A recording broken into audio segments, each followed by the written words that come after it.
The author of the story is Pancham Prakash.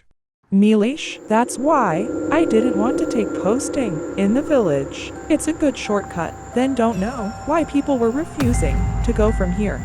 Shira, if the villagers were refusing, then you should not have come from here. Well, concentrate on driving. I am hanging up the call now. As soon as Shira hang up the call, her car stops while making an odd sound. She tried several times to start the car by turning the key, but all was in vain. When she looked in front, she could see nothing but darkness and silence in the distance. Her restlessness was increasing due to the sound of dog and wolf coming from all around. She picked up her phone to seek help from Neelish, but the network was not coming in the phone. That's why Shira herself wriggling got out of the car to see what the problem was. As soon as she got down from the car, she started hearing strange noises around her, even more loudly. When she opened the bonnet of her car, in panic, a lot of smoke started coming out of it, due to which she started coughing herself. Then, when the smoke cleared, she found that the engine became very hot. To make it normal, she filled water in the engine's radiator. Then as soon as she lowered the car's bonnet, there was a red balloon shown, bloody red, which was waving above the bonnet itself. Shira was shocked to see the balloon, because there was no one else far and wide. She nervously tried to catch the balloon, but before she could catch the balloon, it started flying with a gust of wind. Shira looked at the balloon as if she didn't know whether she was going to get rid of it. And then she went after that balloon without thinking anything. Every time she would put her hand forward to catch the string of that balloon, and every time she let go of the balloon, it would go ahead. While doing this, Shira reached a wooden house in the woods, far away from her car, with the balloon. Reaching where, she remembers that she has come far ahead of her car, after which she was about to move towards her car. Suddenly, that red balloon burst with a loud sound, and along with her, as soon as the door of that house opened, from which innumerable bats flew out. And then, while holding the door frame with one hand, someone takes out half of his face from behind, whose eyes were black and had a strange turban on his head. Shira screamed on seeing him. She asked him, in fear, Who are you? Why don't you come out? And why stay in this deserted forest? Shira's question didn't have any effect on him, so she once again shouted, Hey, who are you? The balloonist. Come inside here. I will give you balloons. This is what you want, isn't it? Come take it. His voice was so terrifying that only one thing came in Shira's mind, that she should run away from there. She recklessly was about to run away from there on the reverse foot. That something happened, as if someone grabbed her hair and pulled her inside the house. The balloon seller also closed the door in one stroke with a terrible smile. What happened? Just got the car. Where has my wife gone? Look, sir, lower your voice a bit. This is the police station, not your in-law's house. And the villagers had refused. What was the need to become James Bond? It happened, didn't it? And your wife is not the first, and neither will be the last. Well, what will we policemen do?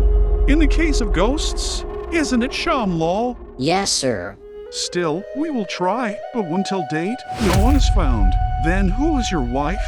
Well, we will try. You go. Neelish had understood that there is nothing in the hands of these policemen.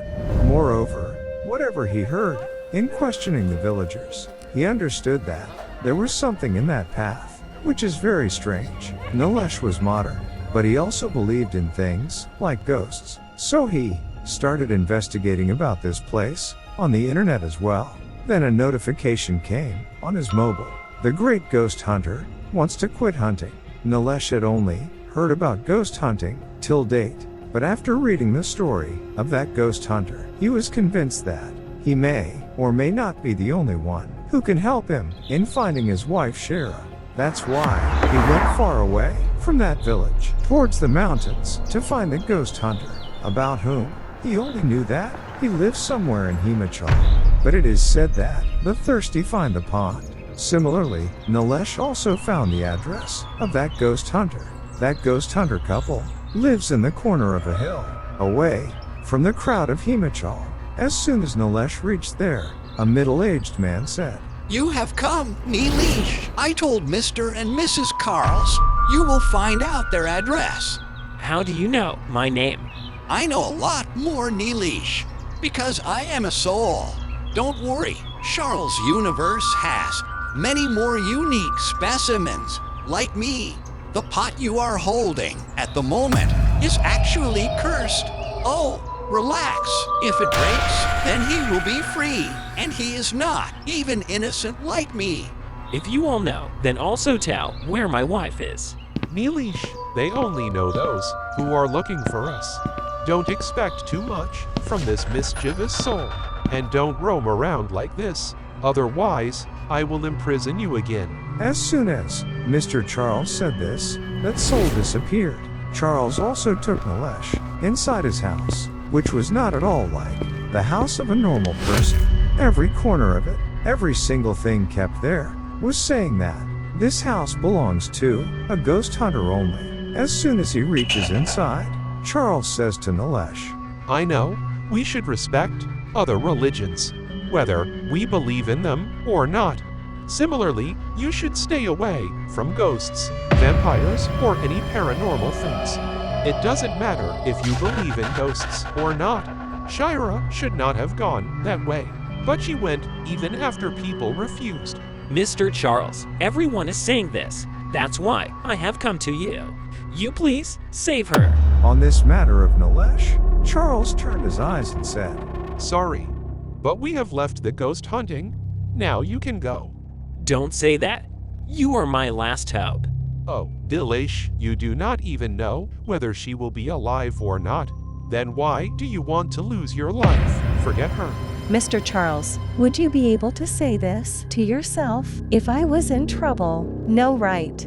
Then we will definitely help him. Shall we go now? Mr. Charles could not refuse his wife, and then he gets ready to leave with Nilesh, along with the rest of the essentials. Hello, Mr. Naughty. Until we get back, you're in charge of my universe. Understand? Yes, Your Majesty. No devilry and keep eyes everywhere. Saying all these things to the soul, Charles sits in front with Nilesh and Mrs. Charles behind. Their car leaves towards its destination. After driving for about 6 to 7 hours, they reach the same village from where Shira had gone missing. But by the time they reached here, it was too late in the night when Nilesh stopped the car in front of a board on which it was written, Don't travel on this route at night. Nilesh, why did you stop? Did fear end the love?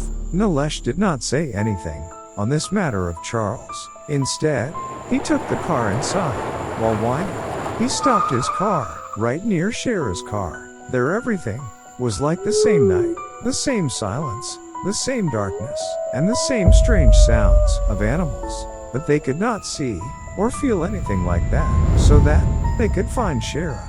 Mrs. Charles sat in Shira's car and then put both hands on the steering, closed her eyes, after which Mrs. Charles felt all that happened to Shira. At last, she saw a dark room where suddenly a man wearing a strange turban came near her mouth and screamed, and on the other hand, Mrs. Charles's eyes also opened with a loud breath, in whom fear was clearly visible. She started panting as soon as she got down from the car. Are you fine? Why do you use your powers? You know, it weakens you from inside. Charles, Shira is alive. She is locked in a dark room. Nilesh, where is Nilesh? When Charles looked back, Nilesh was not there. He started calling him, and when he looked a little ahead, Nilesh was moving towards the forest. Insensibly, Charles went running and put his hand on Nilesh's shoulder and stopped him. By then, Mrs. Charles had also come there. Where were you going, Nilesh? As soon as I saw that red balloon, I started following it.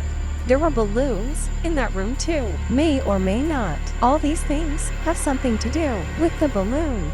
And when we are together, then the balloon is not visible. It means that whatever the spirit is, it hunts when the person is lonely. Yes, but before doing anything further, we have to find out what happened here. That this place has become like this. To find out about this place, all three of them reach the nearby village. But there, the whole village is sleeping. Only then their eyes go to the temple, and they goes there and wakes up the old priest and tells all his troubles. After which, the priest said, The matter is not very old. A poor balloonist lived in this village, who used to come to this market and sell balloons. But some stray boys used to burst his balloon with their beaties every day. They did not stop, even after repeated requests. Then one day, the priest further told that one day that Balloonist came to the market empty-handed, on which those boys teasing him and said that, Hey Balloonist, today you have not brought your balloon. Now what do we burst? I have brought it. Look there. The Balloonist showed a bunch of red balloons somewhere in the distance and said, Go, blow the balloons with your beating. As soon as the balloon seller said this, all the stray boys went near the balloon, blowing beatings. Hey, today it will be fun. Let's start with so many balloons. Then as soon as he put the beating in the balloon, there was a loud explosion, because the balloonist had filled many of those balloons with kitchen cylinder gas to make those boys taste fun, whose explosion was like a bomb for a second. Even the balloonist himself had no idea about this, but those boys were completely burnt by this, after which the balloon seller was put in a bad condition by their family members and locked in a wooden house in the forest, where he died of hunger and thirst, from where till date no one even removed his dead body. After listening to all the words of the priest, Mr. and Mrs. Charles had understood that the ghost is none other than the balloonist, as well as he also came to know that he is afraid of the crowd, because a crowd had tortured and killed the lonely life. That's why he also kills, just by seeing a person alone. With the help of the priest, Charles reached the place where the balloonist was killed. As soon as he reached there, Mrs. Charles said, This is the place where he has kept Shira. On hearing this, Nilesh started opening the door towards the house. Then suddenly, he fell out flying. He felt as if someone had kicked him on the chest. He was locked up here for years. We cannot free Shira from his clutches. Have to work with the brain. Then Mrs. Charles gets down on her knees and closes her eyes. And, with the help of her inner mind, she reaches inside the room to the balloonist. In that room, there were many male skeletons lying, whom he hunted. The same room, Shira was also lying in a corner.